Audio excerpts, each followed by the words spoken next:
Okay,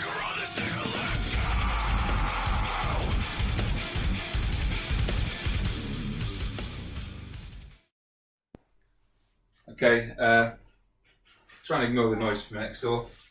So we are now about a week and a half from brew day. So why am I here early? Okay, well, get on to that. I'm sure you can see all this stuff in the background. I'm going to do a rum and raisin stout. I'll go through it now, and then when this footage is over, we'll jump forward a week and a half and it'll be the brew day. An Imperial stout, going for around 12%. OG 1131, finishing 1042. SRM 50, IBU 60. In it, 6.5 kilos of. Say hello. There you go, kid. In it is 6.5 kilos of Marisota, 400 grams of chocolate, 500 grams of Crystal 60, 150 grams of barley, roasted barley obviously, 80 grams of Carafa 3, a kilo of rolled oats, half a kilo of caramel, 400 grams of biscuit malt, 250 grams of torrefied wheat, a kilo of maltodextrin, and 100, don't touch anything, and 100 grams of Special B.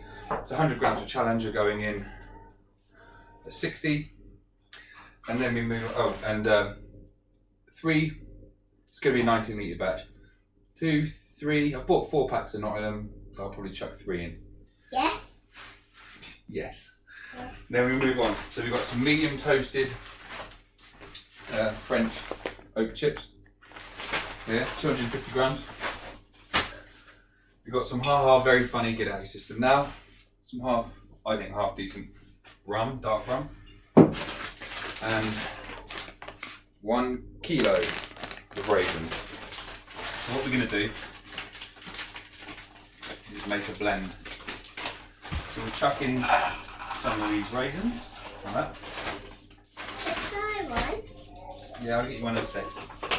Then we blend it.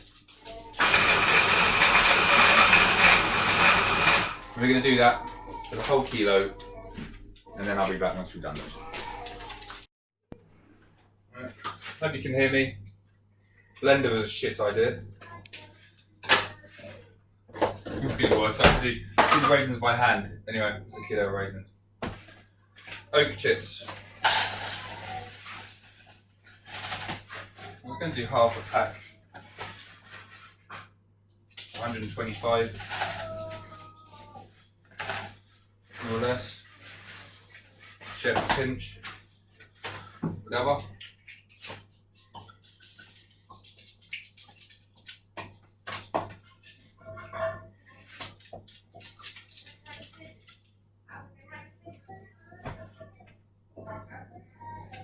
There's a whole bottle of rum. It doesn't last long, does it? So, anyway, they're the chips. Taking in, obviously, rum. They're the raisins. I think I'm going to have to... Oh, has this got a hole in it?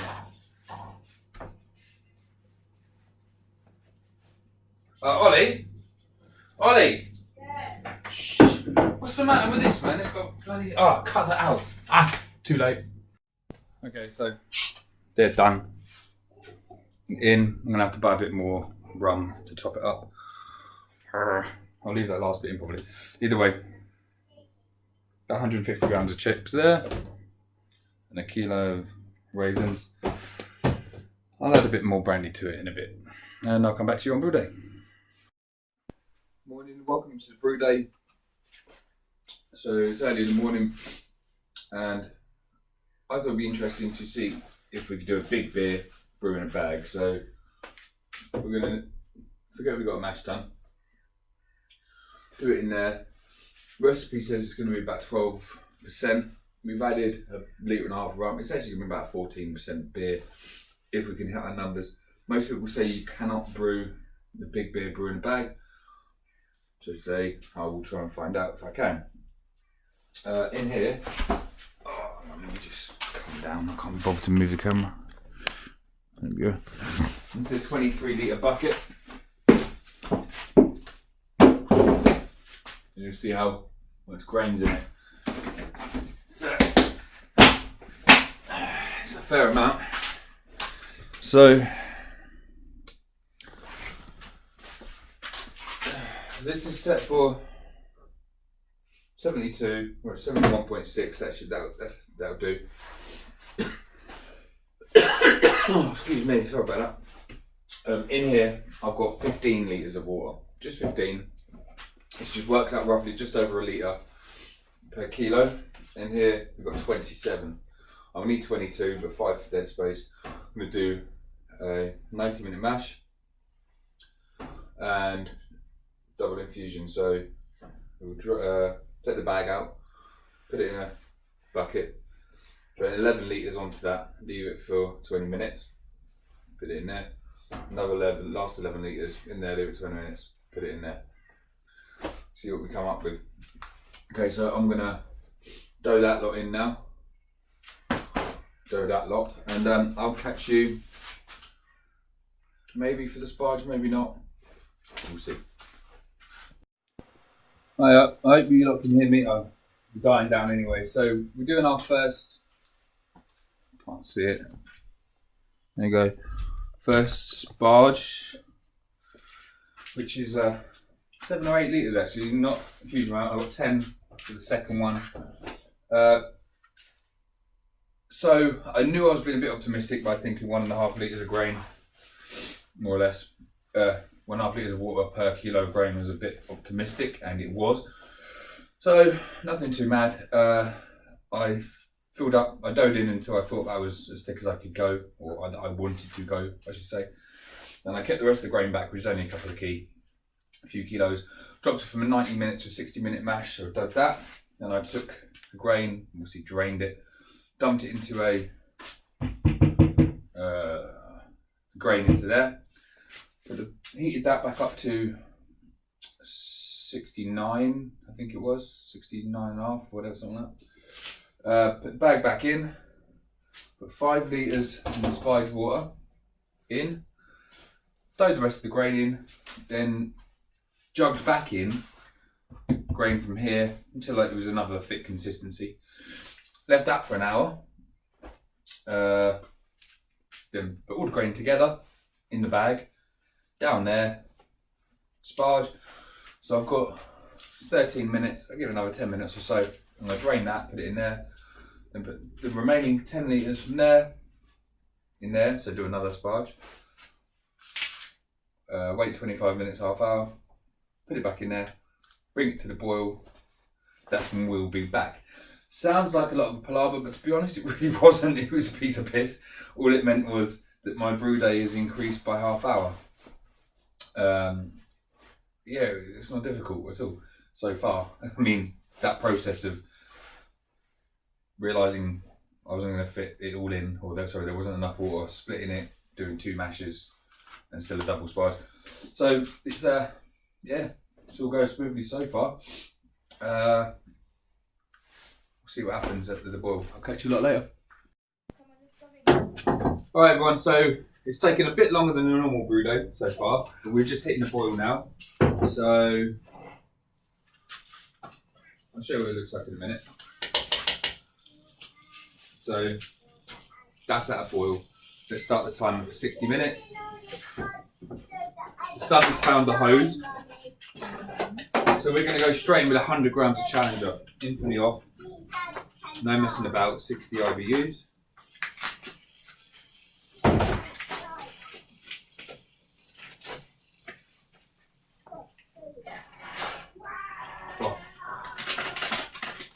And that is it.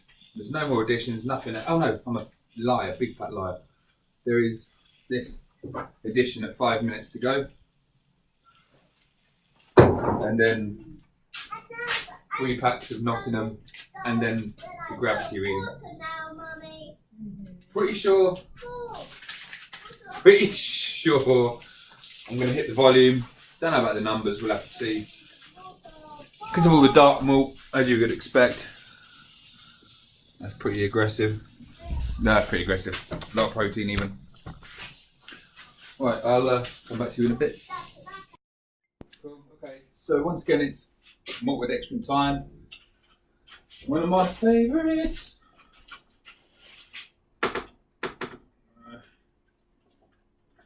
So put it in little bits, little bits, little bits.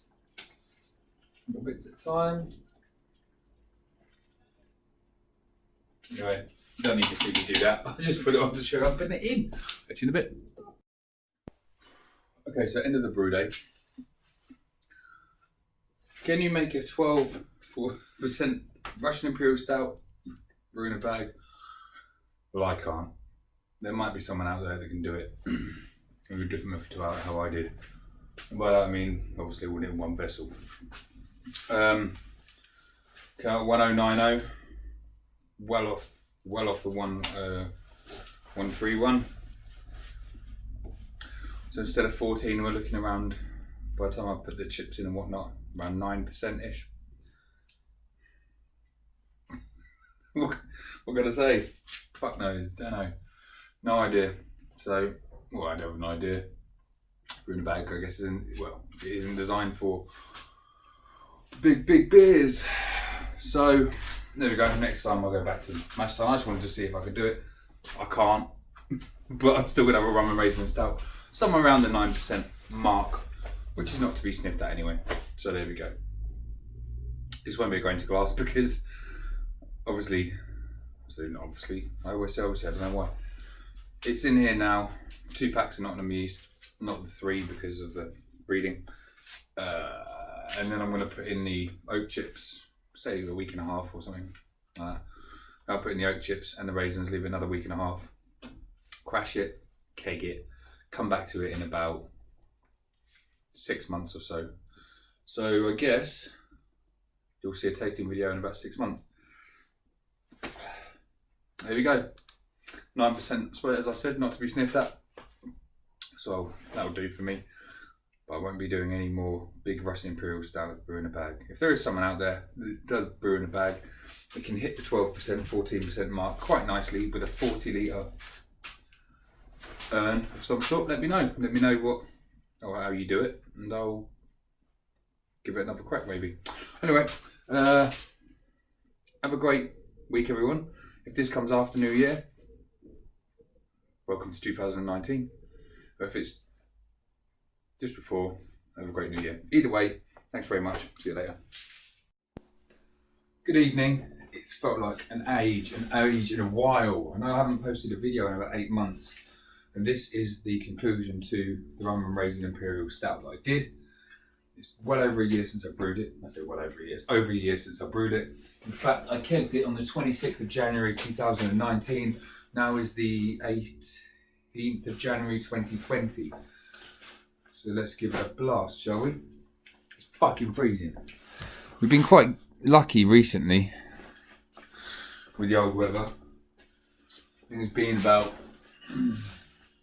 10, 12 degrees down here near London, or in London, whatever you want to call it. I'm in zone 6, so it's basically the same. Right, let's pour it, if I can. You see, I haven't even bothered having it in the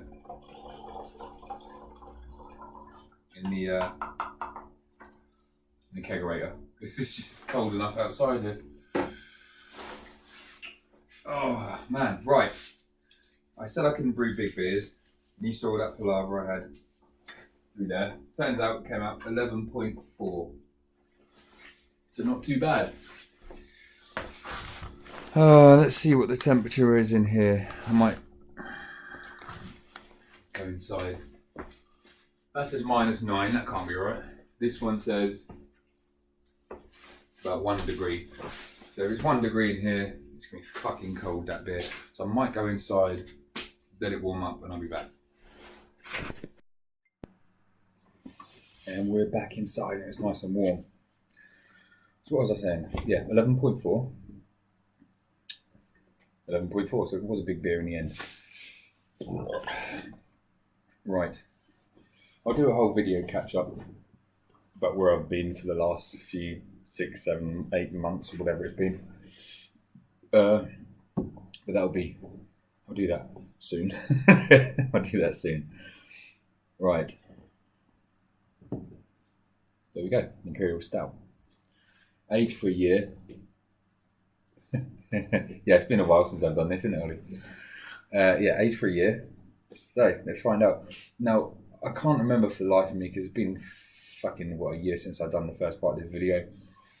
How much rum I said I was going to put it in it, but I actually put 1.5 litres in, along with the kilo of raisins and all the chips and blah blah blah blah blah blah.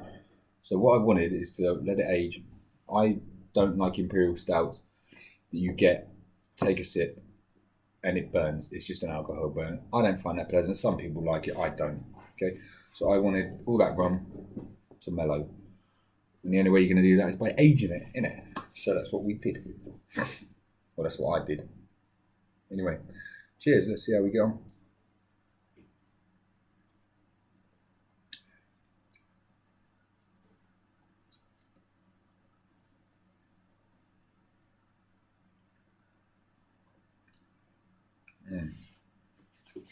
Yeah.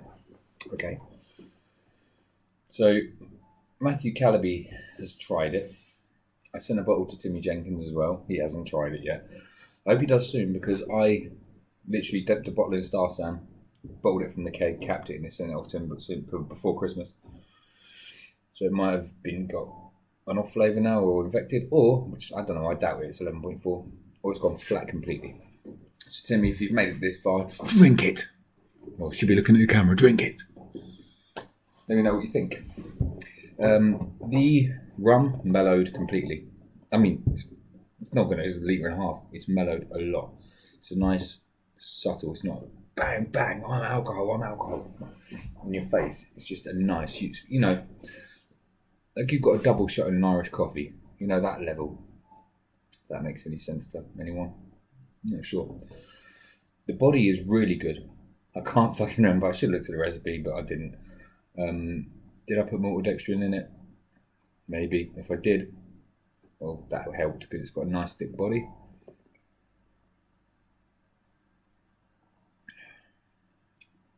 It's got a slight sweetness to it. Matt said he can get a fat lot of the raisins. I'm getting some raisin. Definitely getting some raisin. Getting roasted. No, it's all the typical stout flavours. That's what I'm getting. An 11.4% beer. Brewing a bag. Happy days. The only problem I see with this is that it's too easy to drink. It's too easy to drink.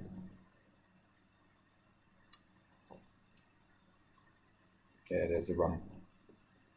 I mean, that's just about a perfect amount. I think if I'd got more, I wouldn't be happy with it.